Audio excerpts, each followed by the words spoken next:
For centuries, much of Europe's everyday social life ran through fermented drinks.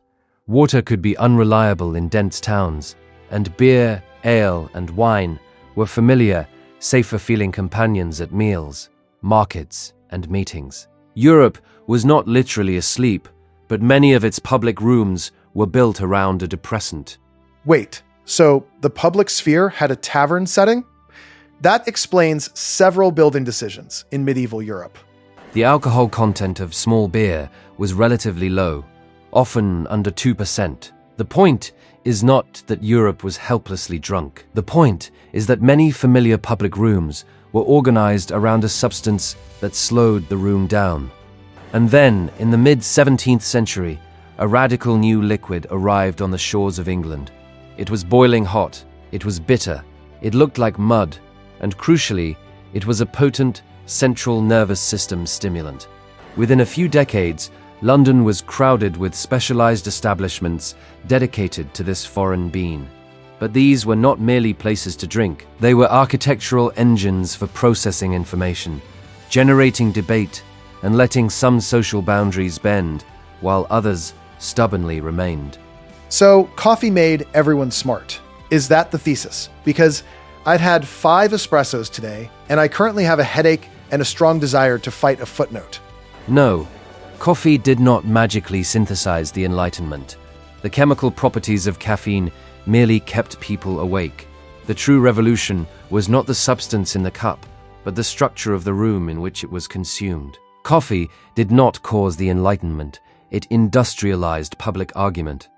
This is the story of how a roasted seed from the mountains of Yemen built a network of physical servers across Europe, turned printed news into a social currency, and eventually helped lay the groundwork for revolutions. Right. So, basically, it's the invention of Twitter, but you have to wear a powdered wig, and you can't mute the guy shouting at you. Great. Precisely. Welcome to the dawn of the public sphere. Welcome to the Coffeehouse. To understand the architecture of the European coffeehouse, we must first look to the origins of the beverage. The story begins not in London or Paris, but in the Sufi monasteries of Yemen in the 15th century. Sufi mystics required a method to maintain intense concentration during prolonged nocturnal religious rituals known as dhikr. They discovered that a dark, bitter brew made from the roasted berries of the coffea plant provided an unprecedented state of alert wakefulness. It was a functional tool for spiritual endurance, but a substance this effective could not be contained within the walls of a monastery for long. By the 16th century, coffee had spilled out into the secular world of the Islamic empires. So, the first coffee snobs were literal monks. Ah yes, the notes of charcoal and anxiety really bring me closer to the divine. They were the pioneers of the psychoactive frontier. As the beverage spread across the Ottoman Empire, a new type of public space was invented to accommodate it, the kahvekhane, or coffeehouse. These establishments were revolutionary. Unlike taverns, which centered on intoxication and base entertainment, the Ottoman coffeehouses became centers of intellectual and social exchange. Men gathered to play chess, listen to poets, discuss politics, and exchange news. European travelers visiting cities like Istanbul and Aleppo observed these vibrant spaces with a mixture of suspicion and profound fascination. They wrote home, describing a bitter black liquid that the locals drank scalding hot. One such traveler, an English poet named George Sandys, noted in 1610 that the Turks would sit chatting most of the day in these houses, drinking a liquid that was black as soot and tasting not much unlike it. Yet, despite the unappealing descriptions of its flavor, the functional benefits of the beverage were undeniable. The stage was set for a massive cultural transfer. The infrastructure of the Ottoman coffeehouse was about to be ported into the damp, ale-soaked environment of Western Europe. The cultural transfer began quietly. In 1650, a Lebanese man named Jacobs opened the first coffeehouse in England, not in the bustling heart of London, but in the university city of Oxford.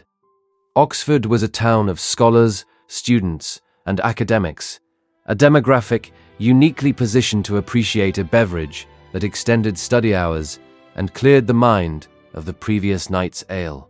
Jacobs's establishment, located at the Angel Inn, became an immediate success. Makes sense. College students running on bitter bean water to finish essays they procrastinated on. Some things literally never change. Indeed, the concept rapidly jumped from the academic proving ground of Oxford to the commercial epicenter of London. In 1652, an eccentric Greek servant named Pasqua Rose opened London's first coffeehouse in St. Michael's Alley, Cornhill. The impact on the business class was immediate. Merchants, clerks, and traders realized that conducting business over coffee resulted in clearer contracts and fewer disastrous errors compared to conducting business over pints of ale. The timing was crucial. London was emerging as a global center of commerce and trade. The complex logistics of shipping, insurance, and joint stock companies required high-fidelity communication and sharp calculation. The alehouse was incompatible with modern capitalism. The coffeehouse was its perfect engine. By 1663, there were already dozens of coffeehouses in London. By the end of the century, the city had become famous for them. A dense, noisy network of rooms serving a population of only about 500,000. Wait, so this is not a drink anymore. This is urban infrastructure with a foam layer.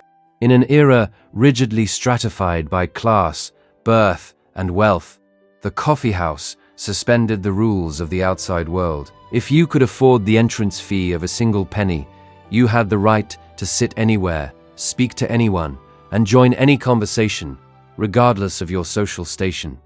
A penny for admission, no assigned seating, and you can just interject into strangers' conversations? This sounds like an absolute nightmare for introverts. It was the antithesis of introversion. It was an enforced, physical socialization mechanism. And, because the admission was merely a penny, these establishments earned a famous moniker. They became known across England as the penny universities. For a fraction of the cost of Oxford or Cambridge, a man could sit for hours, listening to the greatest minds of the day debate philosophy, science, and politics. He didn't need a degree, he just needed a penny and a tolerance for bitter liquid. But oral debate was only half the equation. The true power of the penny university was unlocked when the coffeehouse collided with another rapidly expanding technology, the printing press. The coffeehouse was about to transition from a place where people merely talked about the news to the central hub where news was physically processed, aggregated, and distributed. To understand why the combination of coffee and print was so explosive, we must recall the state of the media environment prior to this era. As we established in our previous analysis of the printing press, early printed materials were expensive and consumed in isolation. Reading was a private, linear activity. You purchased a pamphlet, you took it home, you read it alone. The coffeehouse fundamentally altered this dynamic. It transformed the printed page from an isolated, static document into a dynamic, social object. Oh, I know this one. This is where we talk about the comments section of the 17th century. Let me guess. It was mostly people calling each other heretics and complaining about the roads? Not entirely inaccurate, but structurally far more significant. Coffeehouse proprietors realized that providing reading material was the best way to attract and retain patrons. They subscribed to multiple newsletters, gazettes, and broadsides, laying them out on the long tables for anyone to read. For a single penny, a patron gained access to an entire library of contemporary journalism. More importantly, reading in a coffeehouse was not a silent activity. It was performed aloud. When a piece of news was read aloud, it was immediately subjected to real-time, peer-reviewed scrutiny. If a newsletter reported a naval victory, a merchant at the table who had just arrived from the docks could instantly confirm or debunk the claim. This was a monumental shift in epistemology. Information was no longer passively received from an authority figure. It was actively tested, cross-referenced, and debated in a public forum. The coffeehouse acted as an error correction mechanism for the printing press. So it's like community notes, but entirely powered by caffeine and aggressive eye contact. That's actually terrifyingly efficient. It was unprecedentedly efficient, and because these spaces were egalitarian, the debate wasn't limited to a single-class perspective. A lawyer's interpretation of a new tax law could be immediately challenged by the tradesman who would actually pay it. The coffeehouse had effectively democratized access to the raw data of politics and commerce. It created a feedback loop. Patrons demanded news, printers produced more news to supply the coffeehouses, and the resulting debates generated even more demand. Furthermore, the physical space itself became a distribution node. If you wanted to circulate a pamphlet, you didn't need to distribute it to thousands of homes. You simply dropped off 20 copies at the most prominent coffeehouses in London, and the patrons would do the distribution for you.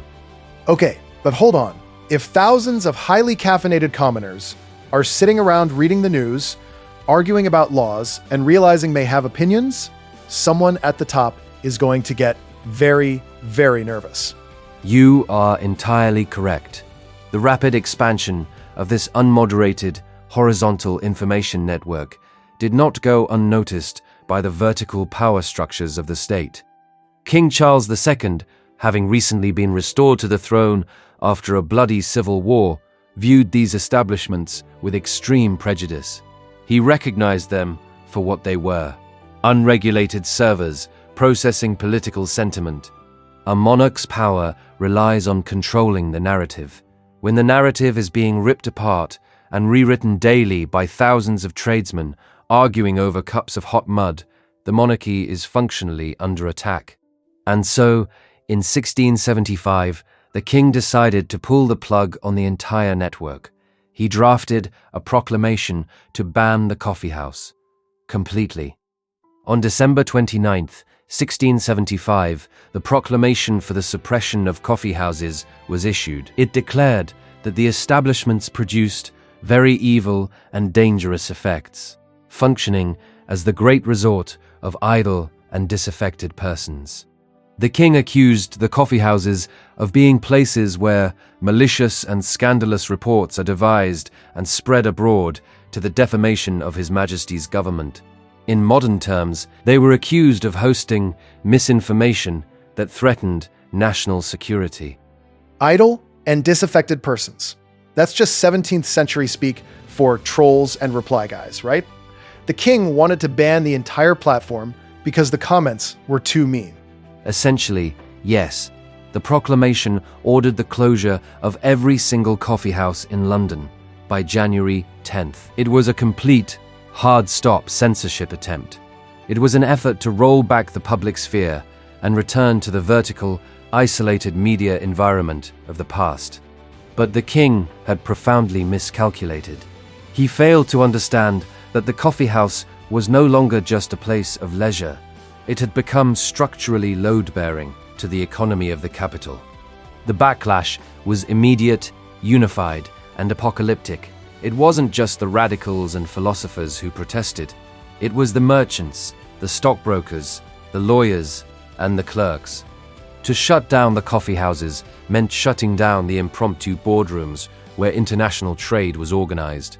It meant severing the communication networks that set insurance rates and tracked shipping lanes. It was an economic shutdown masquerading as a political maneuver. Recognizing the catastrophic error, the king's ministers scrambled to retreat. Just days before the ban was to take effect on January 10th, 1676, a second proclamation was hastily issued. The new proclamation suspended the ban, supposedly for 6 months, on the condition that coffeehouse owners promised to prevent the reading of scandalous papers on their premises. It was a face-saving measure, a tactical retreat. The 6-month suspension became permanent. The ban was never enforced. The state had attempted to shut down the physical infrastructure of the public sphere and had suffered a humiliating defeat. The network had proven itself too vital, too decentralized, and too economically powerful to be unplugged. This victory solidified the coffeehouse as a permanent institution. Having survived the ultimate stress test of state censorship, the spaces began to specialize. The network was upgrading its architecture. Wait, so they won. The reply guys beat the king. That's incredible. But what do you mean, specialize? I thought they were all just long tables and yelling. The long tables remained, but the subject matter became highly segmented. As London grew more complex, the unstructured chaos of the early coffeehouses proved inefficient. To process specialized information, you needed specialized servers. And so, the rooms evolved. The specialization of London's coffeehouses in the late 17th and early 18th centuries represents one of the most fascinating spatial developments in urban history. The physical location of a coffeehouse determined the algorithms of its discourse. If your interests were scientific, you bypassed Covent Garden and headed to the Grecian Coffeehouse near the Strand. This was the preferred operating base for the Fellows of the Royal Society, including Isaac Newton and Edmund Halley. At the Grecian, patrons famously dissected a dolphin on a coffeehouse table to settle a debate about anatomy. They were conducting peer-reviewed scientific research in public, fueled by caffeine, blurring the line between the laboratory and the lounge. They dissected a dolphin? Where did they even get a dolphin in 17th century London? Never mind, I don't want to know. The health code violations alone are giving me hives. But the most structurally significant specialization occurred in the financial district of the City of London. The bustling area around the Royal Exchange spawned coffeehouses that would literally invent modern global finance. In Change Alley, you would find Jonathan's Coffeehouse. This establishment became the central hub for stock jobbers, brokers, and speculators. Because they were banned from the official Royal Exchange for being too loud and rowdy, they simply moved their operations into Jonathan's. Jonathan's operated as an impromptu stock exchange. The proprietor, John Castaigne, began publishing a list of stock and commodity prices called The Course of the Exchange, twice a week. The data, processed in this single room, governed the flow of capital across the empire. Jonathan's Coffeehouse eventually formalized its operations, strictly regulating who could enter, and eventually evolved into the institution known today as the London Stock Exchange. The global financial market was born in a coffee shop. So, the entire modern stock market is just a bunch of guys who got kicked out of the mall for being too loud. So, they went to Starbucks to trade derivatives. Accurately summarized. And just down the street from Jonathan's was another establishment of equal monumental importance. Edward Lloyd's Coffeehouse on Tower Street. Lloyd's specialized in shipping news. It was the absolute edge node of the information network for anything related to maritime trade. Sailors arriving in port would head directly to Lloyd's to report weather conditions, pirate sightings, and the status of foreign ports. Edward Lloyd, understanding the value of his data, began publishing a newsletter called Lloyd's News, aggregating all the maritime intelligence gathered in his room. This space became the clearinghouse for maritime insurance. Wealthy individuals would sit at the tables at Lloyd's, listen to the risks associated with a particular voyage, and sign their names underneath the ship's manifest, agreeing to cover a portion of the loss in exchange for a premium. Because they signed their names under the risk, they became known as underwriters.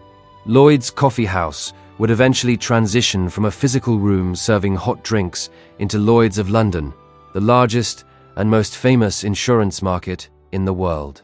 An institution that still dominates global risk assessment today. These were not just coffeehouses anymore. They were the proto-institutions of the modern state and economy. Science, literature, finance, and insurance were all formalized in these highly caffeinated, deeply argumentative spaces. To manage the sheer volume of information being generated across these specialized hubs, a new kind of meta-journalism emerged. Writers Richard Steele and Joseph Addison recognized that they could aggregate the discourse of the various coffeehouses into a single, highly readable format. They launched periodicals like The Tatler and The Spectator. These were not just newspapers. They were daily digests of the coffeehouse conversation itself. The Spectator was designed to provide its readers with the correct opinions, the sharpest arguments, and the latest gossip from the network, so they wouldn't look foolish when they walked into a coffeehouse that morning. It was the first daily briefing for the public sphere. Oh my God. They invented the newsletter. Steele and Addison were the first Substackers. They were aggregating the timeline so you didn't have to doom scroll in person. Exactly. The information architecture was complete. You had raw data entering the system, specialized rooms processing the data through debate, and meta-publications aggregating the consensus and distributing it back to the network. It was a closed-loop engine for generating public opinion. However, before we declare this a perfect utopia of rational discourse, we must apply a massive, structurally critical asterisk to this narrative. Here it is. The catch. The wait a minute, this sounds too good to be true, historical reality check. Hit me. Who was banned? The egalitarian nature of the coffeehouse was strictly conditional. It flattened hierarchies of class and wealth among men, but it maintained absolute, rigid boundaries against nearly everyone else.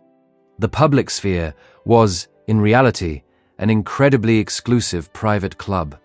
In England, the most glaring exclusion was gender.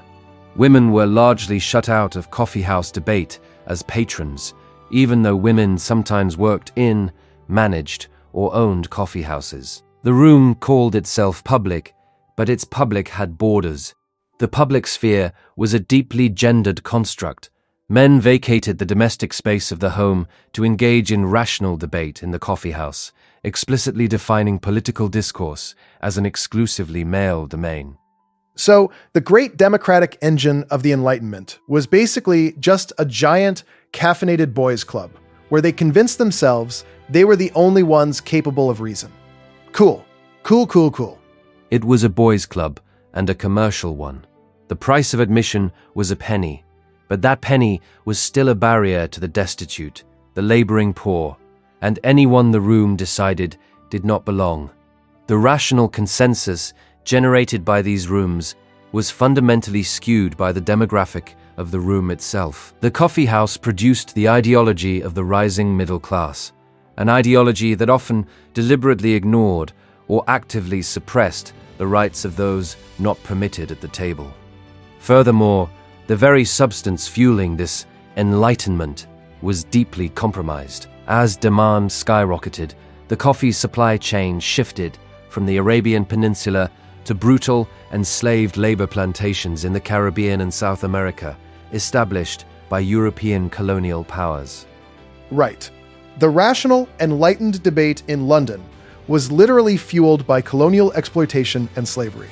The hypocrisy is, well, it's very historically consistent. The public sphere was built on an invisible foundation of profound violence. The physical room in London was a space of intellectual liberty, entirely subsidized by the physical subjugation of others, an ocean away. This structural contradiction would haunt the entire Enlightenment project. Nevertheless, acknowledging this massive asterisk does not erase the functional mechanics of the network. The coffeehouse had proven that physical spaces could aggregate information and generate public opinion capable of challenging absolute power.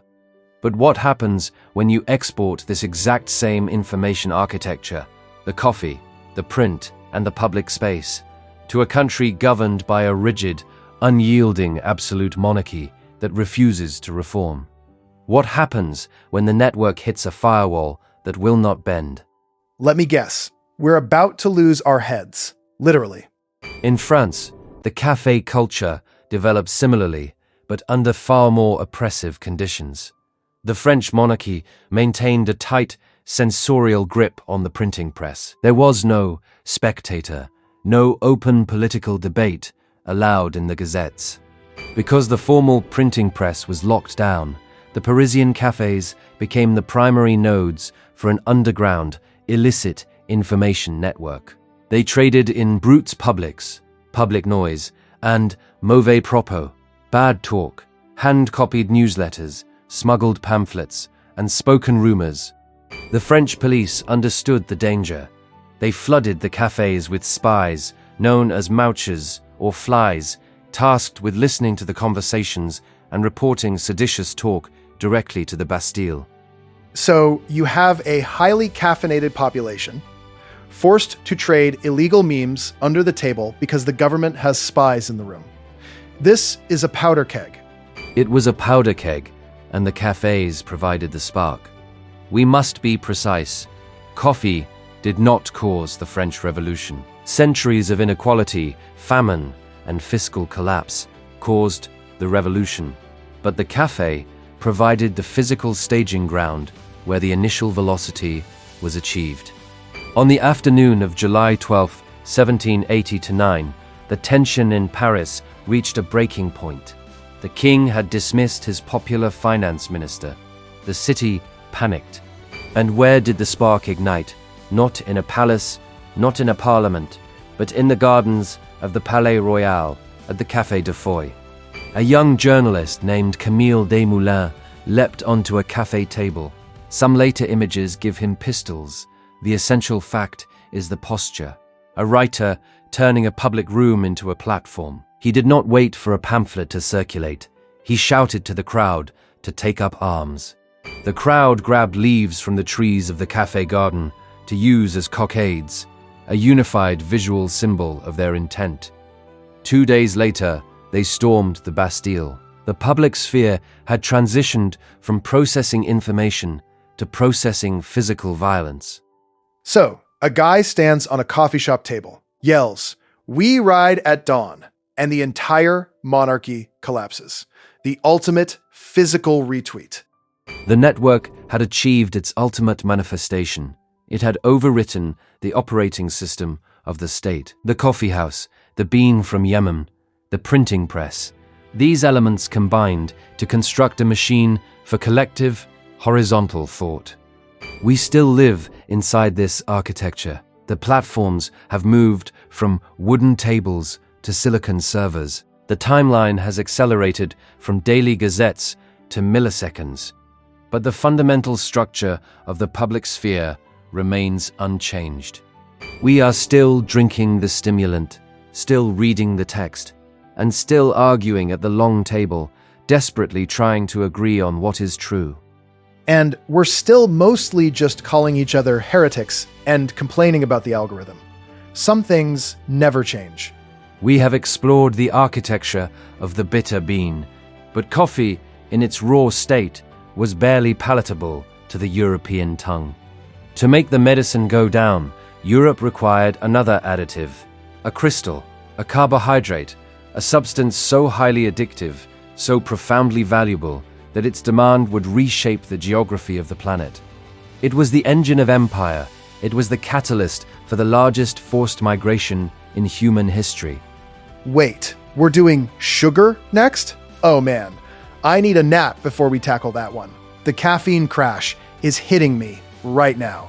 Next time on The Pipeline, the white gold, the calorie that conquered the world,